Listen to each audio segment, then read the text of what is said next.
Hello guys, welcome back my story explainer. हाजिर हूँ मैं लेकर एक न्यू और बहुत ही रोमांटिक कॉलेज लव स्टोरी। तो अगर आप चैनल पे नए हैं तो लाइक एंड सब्सक्राइब ज़रूर से कीजिएगा और इस स्टोरी को लास्ट तक ज़रूर से सुनिएगा, क्योंकि हम आप लोगों के लिए ऐसे स्टोरीज लाते रहते हैं। तो चलिए बिना देरी के स्टोरी स्टार्ट करते हैं। सो गाइस, अंकिता और विनय एक ही कॉलेज में पढ़ते थे। दोनों के एक कॉमन फ्रेंड ने उनकी मुलाकात करवाई थी और उनका पूरा ग्रुप एक साथ घूमते फिरते खाते पीते रहते थे।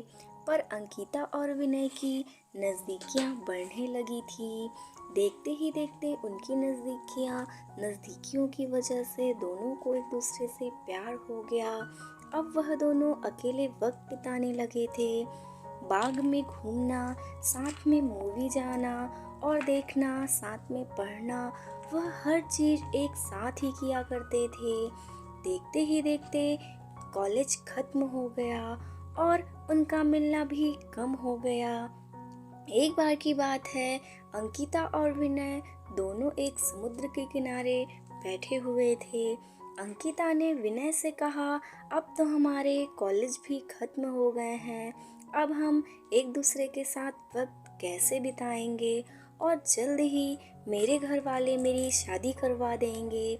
विनय ने उसका हाथ पकड़ते हुए कहा कि अंकिता, तुम चिंता मत करो, मेरे एक दो कंपनी में अप्लाई कर दिया है, बस कुछ ही दिनों में अच्छी नौकरी पर लग जाऊंगा, फिर हम अपने अपने घर में बता देंगे। ऐसे ही करते करते 2 हफ्ते बाद ही विनय को अच्छी कंपनी में नौकरी मिल गई। जैसे कि उन्होंने तय किया था, उन्होंने अपने अपने घर पे बता दिया और फिर विनय की माँ तो मान गई थी, पर उनके पिताजी नहीं मान रहे थे इस रिश्ते के लिए। और यहाँ अंकिता के घर वाले ने तोहफे साफ मुंह पे साफ साफ इनकार कर दिया था। वह दोनों इस बात को लेकर के बहुत ही परेशान होने लगे कि अब क्या होगा, कैसे वह अपने घर वालों को मनाएंगे। बहुत दिन हो गए, दोनों का एक दूसरे से बात करना भी कम हो गया था, क्योंकि अंकिता के घर वालों ने उसका फ़ोन ले लिया था और उसके लिए रिश्ता ढूंढ रहे थे। पर अंकिता कभी कभी अपनी सहेलियों के घर जाती और तभी बस विनय से ही बात कर पाती थी और बस हमेशा यही कहती रहती थी कि विनय, तुम जल्दी ही कुछ करो वरना मेरी शादी हो जाएगी।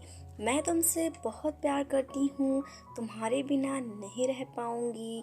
विनय भी उससे हमेशा आश्वासन देता था, पर उससे भी ये नहीं समझ आ रहा था कि वह क्या करे, कैसे अपने घर वालों को मनाए। यही सोचते सोचते वक्त बीतता जा रहा था और दोनों हमेशा बहुत ही परेशान रहने लगे थे। विनय घर पे ना कुछ खाता था और ना ही बात करता था, बस पूरा दिन शांत शांत रहता था। यह देखकर उसकी माँ से रहा नहीं गया और उसने अपने पति को समझाया कि मुझे मेरी बेटे की खुशी से बढ़कर और कुछ भी नहीं है, और अब अगर उसकी शादी होगी तो अंकिता से ही होगी। आप कल ही उसके घर जाकर उसके माँ बाप से बात करिए। अगले दिन ही विनय के पापा अंकिता के घर गए और अंकिता के माँ बाप से बात की और उन्होंने समझाया कि हमारे बच्चों की खुशी में ही हमारी खुशी होगी। मेरा बेटा एक अच्छी कंपनी में काम करता है और उसकी तनख्वाह भी अच्छी है, वह आपकी बेटी को हमेशा खुश रखेगा। विनय के पिताजी की बात सुनकर अंकिता के माँ बाप मान गए और शादी के लिए राजी हो गए। फिर क्या था फ्रेंड्स, विनय और अंकिता की बहुत ही धूमधाम से शादी हुई। दोनों बहुत ही खुश थे। वह अपने हनीमून के लिए शिमला गए। हनीमून से लौटते ही विनय अपने काम पे लग गया। दोनों की जिंदगी हंसी खुशी बीत रही थी। उनकी शादी को अब 2 साल होने वाले थे, पर उन्हें अभी तक बच्चा नहीं हुआ था। घर वाले, रिश्तेदार, सब लोग अंकिता से हमेशा यही सवाल पूछते थे कि खुशखबरी कब दे रही हो अंकिता, पर वह हमेशा मुस्कुराकर इस बात को टाल देती थी। विनय और अंकिता भी बच्चा चाहते थे, पर उन्हें हो नहीं रहा था। उन्होंने बहुत से डॉक्टरों को दिखाया, सब टेस्ट भी करवाए, पर कुछ फायदा नहीं हुआ। अंकिता की सास उसे उसे एक बाबा के पास भी ले गई थी, पर वहां से भी सिर्फ निराशा ही हाथ आई। अंकिता बहुत परेशान थी। उससे यही चिंता खाए जा रही थी कि वह कभी भी माँ नहीं बन पाएगी। 4 साल बीत गए, पर उन्हें अभी तक कोई भी बच्चा नहीं हुआ। एक दिन विनय ऑफिस से लौटा तो उसकी माँ ने उससे चिल्लाने लगी कि तूने अपनी मर्जी से शादी की थी, अब देख रहा है ना, ना बच्चा भी हो रहा है, हमारा वंशज आगे कैसे बढ़ाएगा। लोगों ने ताने सुन सुनकर मेरे कान पक गए हैं। आखिर हमें भी इच्छा होती है कि अपने पोते पोतियों को देखे। यह सब अंकिता सुन ही रही थी। विनय ने अपनी माँ को समझाया कि ज़रूरी नहीं कि आपकी बहू में ही कुछ कमी हो, मुझ में भी तो हो सकती है ना माँ, आप शांत हो जाइए। जैसे तैसे उसने अपनी माँ को चुप करवाया और अपने रूम में चले गया। जहाँ अंकिता वहाँ बहुत ही रो रही थी। विनय उसके पास गया और उसे गले से लगाकर कहने लगा कि अंकिता, तुम चिंता मत करो, सब ठीक हो जाएगा, मैं हूँ ना तुम्हारे साथ, मैं तुम्हारा साथ कभी नहीं छोड़ूंगा। और माँ की बात का बुरा मत मानो, वो ऐसे ही कहते हैं, गुस्से में ना जाने कुछ भी कहने लगे हैं, हम साथ में खाते हैं। अंकिता थोड़ा शांत हुई और खाना लेकर आई। दोनों ने साथ में खाना खाया और सोने लगे।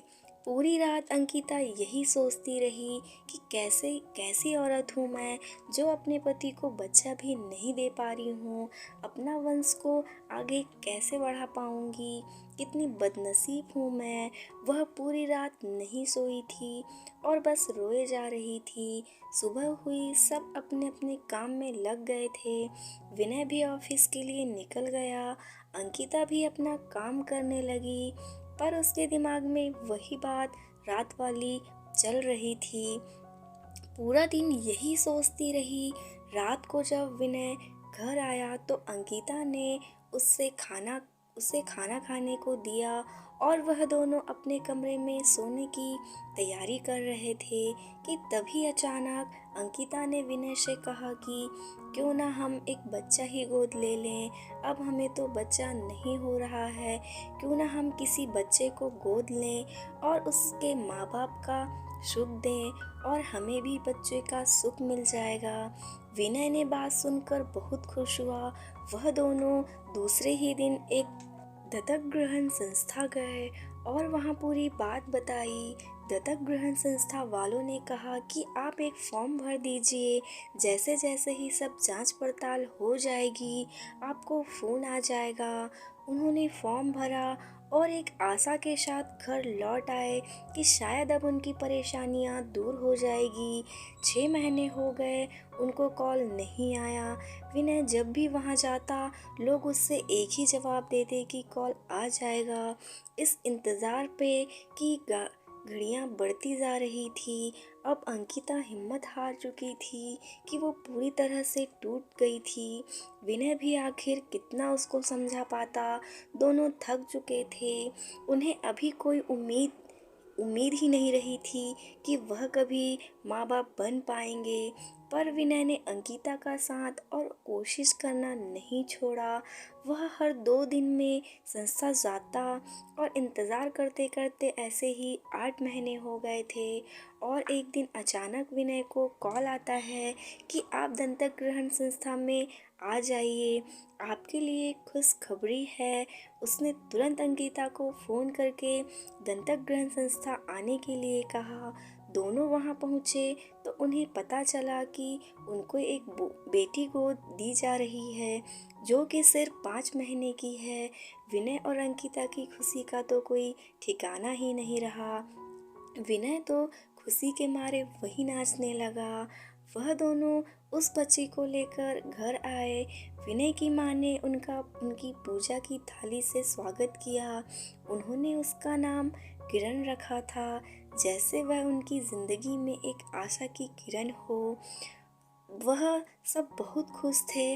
आखिर उन्हें अपनी बेटी जो मिल गई थी और वह अच्छे से खुशहाल ज़िंदगी जीने लगे थे।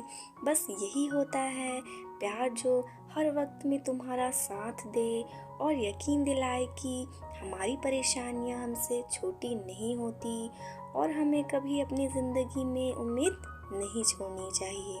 So guys, thanks for watching and please support me guys. Like share and subscribe ज़रूर से कीजिएगा और हमें कमेंट करके ज़रूर बताइएगा कि आप लोगों को ये स्टोरी कैसी लगी, क्योंकि हम आप लोगों के लिए ऐसी स्टोरीज लाते रहते हैं।